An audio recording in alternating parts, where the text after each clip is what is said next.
Hello everyone. आज gravity को थोड़ा सा इंटरेस्टिंग वे में हम देखेंगे और हम एक छोटी सी गेम को खेलेंगे। दैट मीन्स कि हम क्वेश्चन आंसर करेंगे एंड विल सी कि हम कैसे आज ग्रेविटी की लर्निंग को सॉलिडिफाई करते हैं। Right, so what is gravity? बड़ा इजी काम है। Gravity is everywhere. आपको पता होना चाहिए कि तमाम objects within this universe they are pulling each other, right? वो एक दूसरे को खींचे जा रहे हैं, एक दूसरे के ऊपर अपनी ताकत लगा रहे हैं। So gravity is the force that pulls objects to each other. तो हमेशा मैं कहता हूँ कि आप जरा राइट लेफ्ट आगे पीछे तमाम ऑब्जेक्ट्स को बड़े नज़र से देखें, क्योंकि वो ऑब्जेक्ट्स आपको अपनी तरफ अट्रैक्ट किए जा रहे हैं। आपके सामने बैठा हुआ आपका लैपटॉप क्या आपको खींचे जा रहा है? इसको आपने ज़रा सोचना है।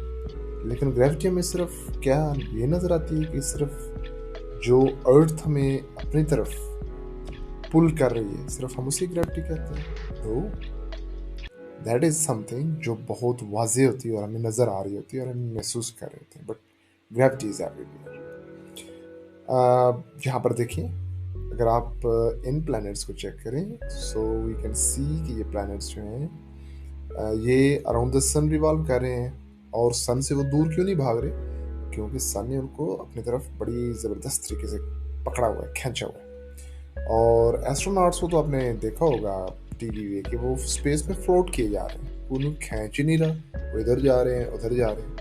लेकिन ज़मीन पे गिरता हुआ आपने हमेशा से देखा होगा कि एप्पल जब भी अपने दरख्त से गिरता है तो नीचे ही आता है, कभी ऊपर की तरफ नहीं जाता। सोची एक और चीज़ बड़ी इम्पोर्टेंट वो ये है कि ये देखा आपने, देयर इज एन ओशन और ओशन के अंदर जो टाइड्स बन रही हैं we can see the moon is attracting the water, right? It is actually pulling the water. जब अपने पुल की वजह से वो अपनी तरफ खींचता है ना तो टॉप की तरफ पानी उठता है और हम ये कहते हैं कि दिस इज एक्चुअली समथिंग कि जो ग्रेविटी प्रोड्यूस कर रहा है, राइट? तो सन की भी ग्रेविटी वैसे होती है, वो भी टाइड्स को बहुत ज़्यादा इफेक्ट करती है। तो ये आपने भी सोचना है कि सन की ग्रेविटी और मून की ग्रेविटी कैसे डिफरेंटली ओशन टाइड्स के ऊपर काम करती है। बड़ा एक अहम क्वेश्चन आता है कि भाई ग्रेविटी का कोई वेट के साथ ताल्लुक है? यस, वेट इज समथिंग कि जब भी कोई ग्रेविटी कितनी फोर्स के साथ अपनी दूसरी बॉडी को अपनी तरफ खींचती है ना तो हम कहते हैं कि भाई ये उसकी ग्रेविटी है। लाइक यू सी, ये नीचे लिखा है कि 50 पाउंड का जो बच्चा है उसका 50 पाउंड तो ज़मीन पे होगा, लेकिन अगर हम उसे मार्स पे देखें तो वो 50 पाउंड उसका वेट नहीं होगा, बिकॉज मार्स की ग्रेविटी कम होती है। That is a smaller object then earth, so it is attracting less to the body. तो लेस अट्रैक्ट करने की वजह से लेस वेट जो है ना वो बॉडी का फील होगा। और जुपिटर में उस बच्चे को ले जाएंगे तो उसका वजन तो 50 पाउंड से 126.5 पाउंड तक चला जाएगा। कितना बढ़ गया? 1.5 टाइम्स बढ़ गया। हाँ, ऐसे ही है। तो कैसे ये पॉसिबल हुआ? ये ऐसे पॉसिबल हुआ कि वेट एक्चुअली ग्रेविटी की पुल को ही शो करता है। सो जी, नाउ हम कुछ इन चीज़ों को डिस्कस करने के बाद आपसे क्वेश्चन करते हैं। सो आपने क्या करना है? आपने अपने पार्टनर के साथ, अपने क्लास वालों के साथ डिस्कस करना है जो कुछ अभी तक हमने पढ़ा है और कुछ क्वेश्चंस आप सीखे। देन आप क्या करेंगे? उनसे डिस्कस करने के बाद आप कुछ आंसर्स यहाँ पे देंगे। So ji, do you start? Okay, we are going to start it. And the first thing you need to tell me what is true and what is false. The first question is, gravity only exists on Earth. याद है मैंने question आपसे किया था, discuss किया आपने? क्या gravity सिर्फ अर्थ पे ही है? There is no gravity on other planets, other objects? True और false? Let me know in the comments. And what is the next question? The force of gravity between two objects decreases as the distance between them increases. So we say जी कि जैसे जैसे दो objects दूर जा रहे हैं तो उनकी जो फोर्स है ग्रेविटी की वो कम हो रही है या ज़्यादा हो रही है? क्या ख्याल है? जैसे जैसे दूर जाएंगे, डिस्टेंस उनका दूर होता चला जाएगा, उनकी ग्रेविटी कम होगी या ज़्यादा? Late me know in the comments.